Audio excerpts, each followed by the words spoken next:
Bismillahirrahmanirrahim. Assalamualaikum warahmatullahi wabarakatuh. Selamat pagi anak-anak. Apa kabarnya hari ini? Semoga semuanya dalam keadaan sehat dan baik-baik saja ya. Nah, karena berhubung masih dalam masa pandemi seperti ini, maka kita tidak dapat melakukan pertemuan secara langsung. Oleh sebab itu, pertemuan pada hari ini kita ganti dengan pertemuan secara daring atau online. Nah, sebelum itu Bapak ingin mengecek kehadiran kalian semua, apakah sudah bisa terhubung dan bergabung pada kelas online kita hari ini? Ya, sebagian besar sudah bisa bergabung ya. Semoga yang belum bisa bergabung bisa segera bergabung, karena kehadiran kalian di kelas online ini menjadi salah satu penilaian yang akan Bapak nilai nantinya. Jadi Bapak harap kalian semua bisa hadir dan menyimak pembelajaran ini dari awal hingga akhir ya. Nah, pembelajaran kita pada hari ini kita akan membahas tentang materi refleksi. Nah, refleksi atau yang biasa kita kenal dengan sebutan yaitu pencerminan.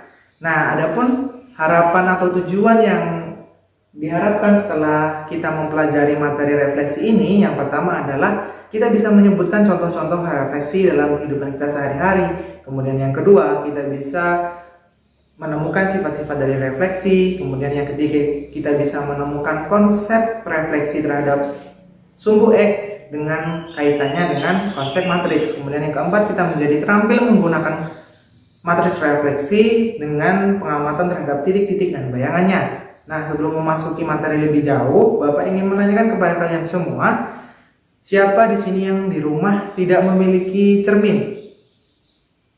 Pasti dong ya, semua dari kita pasti memiliki cermin. Nah, tapi pernahkah kalian mengamati cermin atau hasil pencerminan dari cermin yang ada di rumah kalian? Nah, misalnya kalian sedang berdiri di depan cermin. Kemudian apa yang kalian lihat? Tentu hasil cerminan dari diri kalian ya. Coba amati apakah bentuk dan tubuh kalian yang dicerminkan itu memiliki ukuran dan besar yang sama? Tentu sama ya, tidak mungkin misalnya kalian yang berbadan kecil kemudian bercermin, kemudian hasil dari pencerminannya terlihat besar. Itu kan sesuatu yang tidak mungkin ya. Nah, kemudian coba perhatikan jaraknya. Misalnya kalian sedang berdiri di depan cermin sejauh 1 meter. Apakah hasil cerminnya juga menunjukkan hasil 1 meter juga atau lebih dekat? Tentu pasti sama ya jaraknya. Nah, oleh sebab itu kita akan mengamati masalah 4.3 agar kita bisa memahami lebih jelas sifat-sifat dari refleksi. Yuk mari kita lihat pada masalah 4.3. Nah, pada masalah 4.3 ini perhatikan gambar berikut. Coba kamu amati objek yang dicerminkan terhadap sumbu Y pada bidang koordinat kartesius. Kamu terfokus pada jarak objek ke cermin dan jarak bayangan ke cermin serta bentuk atau ukuran objek dan bayangannya. Nah, yuk kita lihat gambar 4.4. Nah, coba kalian amati dari gambar ini ya. Coba perhatikan, lihat objek dan bayangannya. Nah, kita lihat pada titik A, yaitu pada koordinat 10,4, sedangkan hasil bayangannya ada di koordinat negatif 10,4. Nah, kemudian kita lihat lagi jaraknya, yaitu dari titik E. Titik E memiliki koordinat, misalnya di situ terbaca 2,-3. Kemudian pada bayangannya di E1 itu koordinatnya adalah negatif 2,-3. Nah, coba kita lihat lagi, bentuknya sama, tidak ada yang berubah. Kemudian jaraknya kita tadi buktikan dengan jarak A masih sama, yaitu pada titik 10,4 dan negatif 10,4, yang artinya jaraknya sama, yaitu 10 ke kanan dan 10 ke kiri. Kemudian yang E juga masih sama, yaitu 2,-3 dengan negatif 2,-3, yaitu jaraknya ke kanan 2 dan jaraknya ke kiri juga masih negatif 2. Nah, berarti sama. Nah, kemudian apa kesimpulannya dari hasil pencerminan ini? Jadi sifat-sifat dari pencerminan ini dari ilustrasi yang pertama tadi saya sampaikan dengan cermin yang ada di rumah, kemudian pada gambar 4.4 tadi bisa kita simpulkan bahwa objek yang dicerminkan atau hasil pencerminannya itu bentuk dan ukurannya tetap sama dan jaraknya juga sama. Itu yang menjadi poin pentingnya. Nah, agar lebih paham lagi, kita akan mengamati gambar 4.6. Nah, coba kita amati pencerminan beberapa titik terhadap sumbu X pada koordinat kartesius di samping ini. Kemudian kamu tuliskan titik-titik tersebut beserta bayangannya pada tabel di bawah ini. Nah, ada A, B, C, D, E, F. Coba sambil kita amati bersama-sama ya. Titik A ada di koordinat 1,1. Kemudian ini di bawahnya itu A aksen atau hasil bayangannya adalah 1,-1. Kemudian yang B, coba dituliskan. Bagaimana? Sudah dapat yang B? Ya, yaitu adalah 3,-2. Kemudian yang C yaitu 6,3. Kemudian bayangannya adalah 6,-3 dan seterusnya. Sambil kalian isi ya, sambil Bapak jelaskan. Nah, dari pola-pola tadi, yang pertama adalah 1,1, kemudian menjadi 1,-1, kemudian dari 3,2 menjadi bayangannya 3,-2, yang 6,3 menjadi bayangannya menjadi 6,-3. Mulai terlihat pola-polanya? Ya, jadi ketika titik A, X, Y direfleksikan direfleksikan oleh sumbu X, maka itu bayangannya pasti menjadi X, Y. Ya kan? Dari 1,1 bayangannya menjadi 1,-1. Dari 3,2 menjadi bayangannya 3,-2 dan seterusnya. Maka kita dapatkan pola ini. Nah, kemudian langkah selanjutnya yaitu kita akan mencari matriks dari refleksi sumbu X ini. Nah, ini kan sudah dapatkan, maka kita terjemahkan menjadi matriks ya. Misalnya matriks transformasinya itu kita misalkan dulu adalah A, B, C, D. Nah, kemudian kan kita sudah dapat hasilnya yaitu tadi adalah X dan negatif Y. Nah, sedangkan yang ingin kita cari adalah A, B, C, D ini. BCD ya. Kemudian kita kalikan dengan titik yang X, Y ini. Nah, lalu dikerjakan saja sesuai pengoperasian matriks. Masih ingat kan ya? Oke, kita kalikan bersama-sama. Ke selanjutnya sini ya. Nah, kemudian kita operasikan ya. Jadi kan operasikannya A dikalikan X ditambah B dikalikan Y. Untuk baris yang kedua, C dikalikan X ditambah D dikalikan Y. Oke.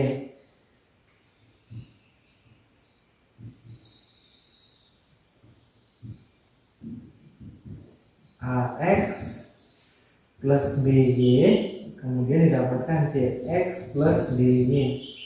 Atau kita bisa menjabarkannya lagi menjadi kita ubah keluarkan dari dalam kurung saja biar mudah.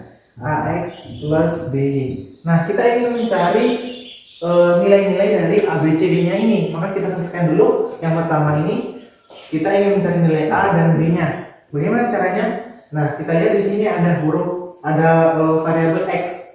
Nah, maka ketika kita ingin mencari mengarahkan ke variabel X-nya ini, maka kita pertama harus menghilangkan variabel Y-nya.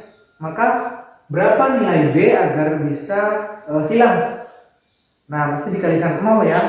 Ya, dikalikan 0, dikalikan Y agar tersisa hanya variabel X.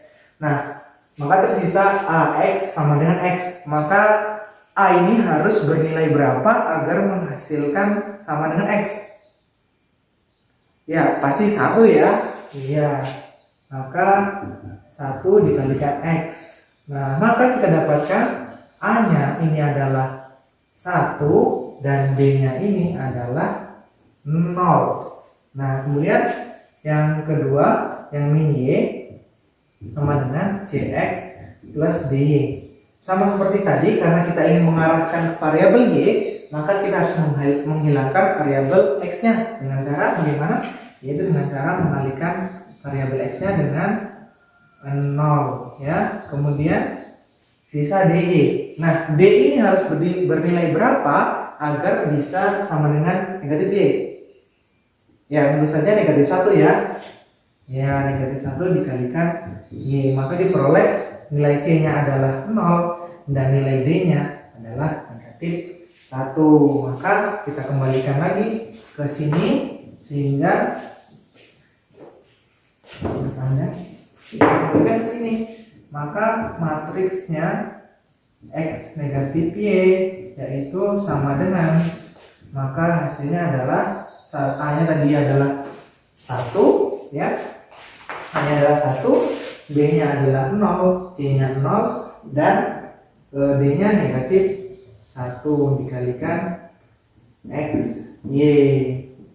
Nah, jadi inilah matriks dari refleksi terhadap sumbu X ya. Maka kita sudah menemukannya. Oke. Jadi titik AXY apabila dicerminkan terhadap sumbu sumbu X menghasilkan bayangan A aksen. Nah, sini ya. Jadi kesimpulannya, ketika titik AXY dicerminkan terhadap sumbu X, maka hasilnya adalah A aksen, X aksen, Y aksen. Nah, untuk mencari X, Y aksennya bagaimana? Sesuai dengan yang kita tulis ini. Jadi adalah, nah seperti ini, 0, A-nya 1 ya, A-nya 1, 0, 0 dan negatif 1 dikalikan X, Y. Nah, maka ketika ada suatu titik dicerminkan sumbu X, maka cara mencarinya menggunakan rumus ini. Seperti itu. Nah, kita akan mencoba menggunakan rumus ini dengan kita menyelesaikan contoh soal 4.5. Ini sudah dicatat dulu ya rumusnya. Saya akan menghapus yang belum terlebih dahulu.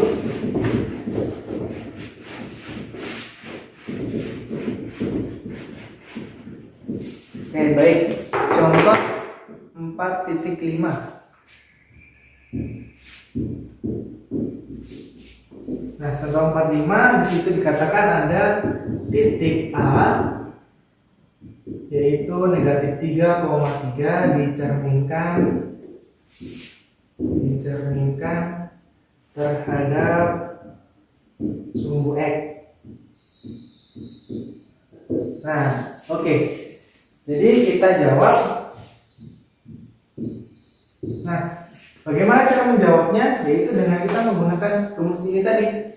Nah, titiknya sudah kita ketahui, kemudian matriksnya sudah kita ketahui, tinggal kita gunakan saja. Kita jawab ya. X aksen, Y aksen. Kita tulis rumusnya yang ini di sini ya. 1, 0, 0, negatif 1 dan dikalikan X, Y. Nah, maka kita kalikan saja. Kita masukkan menjadi X aksen, Y aksen sama dengan 1, 0, 0, negatif 1 dikalikan dengan nilai titiknya, X-nya negatif 3 dan Y-nya 3. Nah, maka kita kalikan matriksnya, silahkan dikalikan. Bagaimana? Oke, kita coba selesaikan sama-sama saja ya. Nah, caranya baris pertama 1 dikalikan negatif 3 ditambah 0 dikalikan dikalikan 3 maksudnya ya. 1 dikalikan negatif 3 ditambah 0 dikalikan 3. Nah, kemudian yang baris kedua 0 dikalikan negatif 3 ditambah negatif 1 dikalikan 3. 0 dikalikan negatif 3 ditambah negatif 1 dikalikan 3. Maka berapa hasilnya? Negatif 1 1 dikalikan negatif 3 ditambah 0 dikalikan 3 hasilnya ya tetap negatif 3. Kemudian 0 dikalikan negatif 3 0 ya, ditambah negatif 1 dikalikan 3 negatif 3 ya. Ya, ini hasilnya ya. Jadi titik A di negatif 3,3 dicerminkan terhadap sumbu X, maka hasilnya adalah negatif 3, negatif 3. Oke, kita tuliskan kesimpulannya. Bapak hapus ini ya.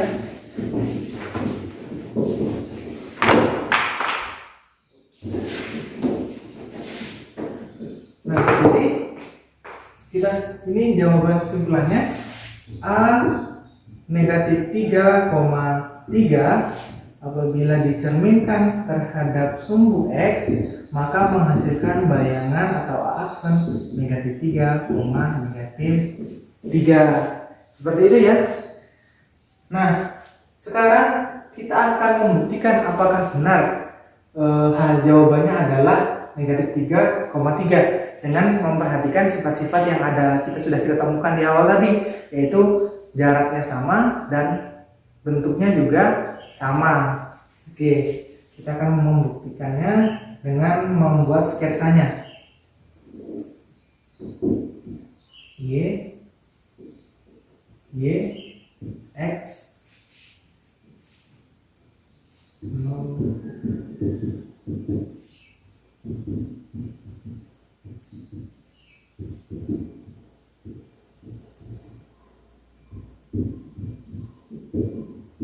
Nah, titik awalnya adalah negatif 3,3, berarti di sini ya. Nah, di sini, ini A. Kemudian pencerminannya 3, negatif 3, negatif 3, berarti di sini.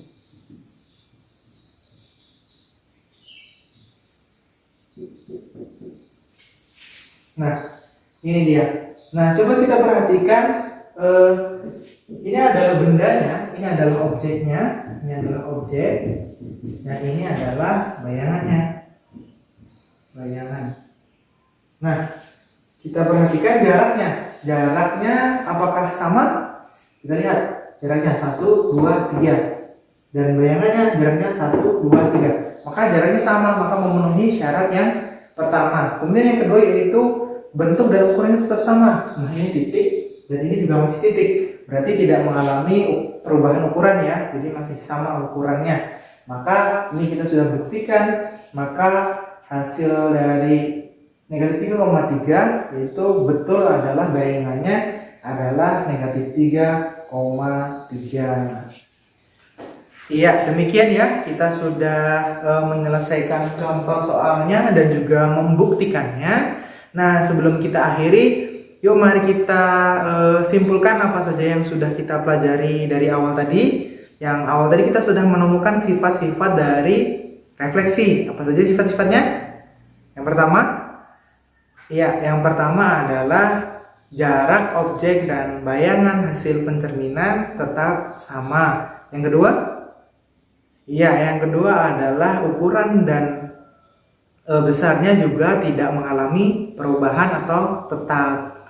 Nah, kemudian matris refleksi dari pencerminan terhadap sumbu X tadi adalah 1, 0, 0, negatif 1 ya.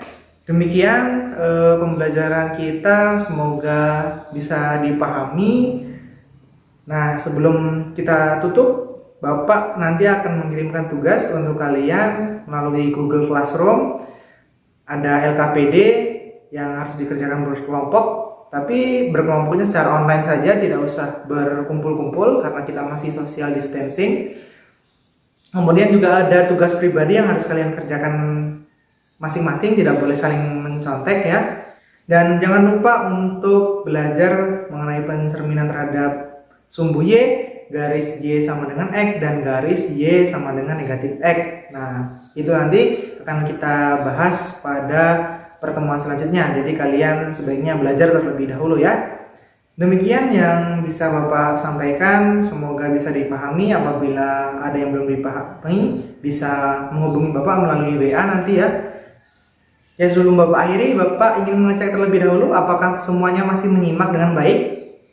Ya, masih menyimak semuanya ya. Iya, demikian pertemuan online kita pada hari ini. Semoga apa yang Bapak sampaikan bisa dipahami dan dimengerti dengan baik. Bapak akhiri, wassalamualaikum warahmatullahi wabarakatuh.